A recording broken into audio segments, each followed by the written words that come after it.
BJP നേതാവ് N Hari നമ്മുടെ telephone ലൈനിൽ ചേരുന്നുണ്ട്. ശ്രീ ഹരി, നേരത്തെ തന്നെ ഇവിടെ എത്തുമ്പോൾ ഈ ഉപയോഗശൂന്യമായ കെട്ടിടം എന്ന് പറഞ്ഞ് തെറ്റിദ്ധരിപ്പിക്കാനുള്ള ശ്രമങ്ങൾ മന്ത്രിമാരുടെ ഭാഗത്തു നിന്നാണ് ഉണ്ടായത്. ഒരു പക്ഷേ അതുകൊണ്ട് തന്നെ രക്ഷാപ്രവർത്തനം മന്ദഗതിയിൽ പോയി എന്ന് പറയാതിരിക്കാൻ കഴിയില്ല. കാരണം ആരുമില്ലാതിരുന്ന ഒരു കെട്ടിടം അത് തിരയുന്നതും ആൾ താമസം അല്ലെങ്കിൽ ആൾവാസം ഉണ്ടായിരിക്കാം എന്ന് കരുതി തിരയുന്നതും രണ്ടും രണ്ടാണല്ലോ. അതുകൊണ്ട് തന്നെയാണ് 2.25 മണിക്കൂർ വൈകി ഒരു സ്ത്രീയെ അതിൽ നിന്ന് പുറത്തെടുക്കാൻ അത്രയും വൈകിയത്. തുടർന്ന് അവരുടെ ജീവൻ നഷ്ടമായിരിക്കുന്നു എന്ന് പറയുമ്പോൾ എത്ര ഗുരുതരമായ അവസ്ഥയാണെന്ന് ഓർത്തു നോക്കൂ. മെഡിക്കൽ കോളേജിൻ്റെ കെട്ടിടം തകർന്നു വീണ് ഒരാൾ മരിച്ചിരിക്കുന്നു. അതും മന്ത്രിമാർ പരത്തിയ തെറ്റിദ്ധാരണയ്ക്കൊടുവിൽ.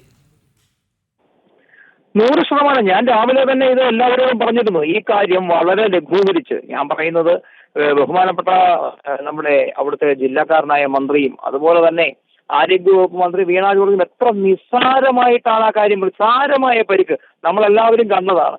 സാരമായ പരിക്കുകൾ മാത്രമാണുള്ളത്. ഒരു പ്രശ്നവും ഇവിടെ സംഭവിച്ചിട്ടില്ല.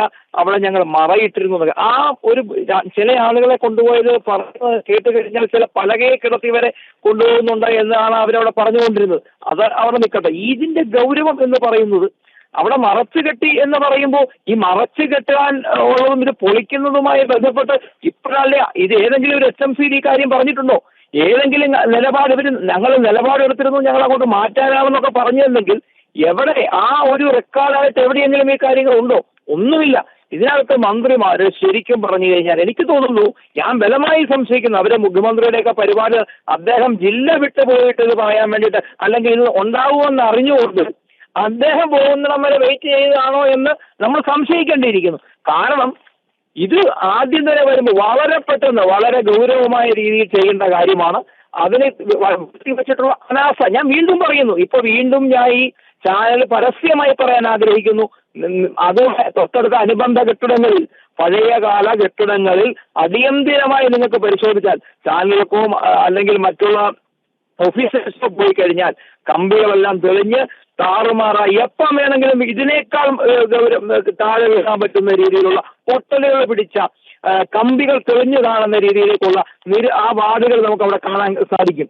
ഇത് അവിടെ കിടക്കുന്ന 100 കണക്കിന് ആളുകളുടെ ജീവൻ പോലും വെച്ച് പന്താടുന്നതാണ് മെഡിക്കൽ കോളേജ് കാണാനായിട്ട് സാധിക്കുന്നത്. നിരവധി എന്നും അവിടെ ഉദ്ഘാടനമാമംഗങ്ങളാണ്. എന്നും അവിടെ മന്ത്രിമാരുടെ വിസിറ്റും ബാക്കി കാര്യങ്ങളും നടന്ന് ജനങ്ങളെ വിഡ്ഢികളാക്കുന്ന ഒരു സമീപനം മാത്രമാണ് നടക്കുന്നത്. യഥാർത്ഥ ചികിത്സ എന്ന് പറയുന്നത് തൊലിപ്പുറത്തുള്ള ചികിത്സയല്ല, അകത്തുള്ള ശസ്ത്രക്രിയയാണ് കോട്ടയം മെഡിക്കൽ കോളേജിൽ വേണ്ടതെന്ന് പറയാൻ വേണ്ടി ഞാൻ ആഗ്രഹിക്കുക. യെസ്, വളരെ നന്ദി ഹരി പ്രതികരിച്ചതിന്.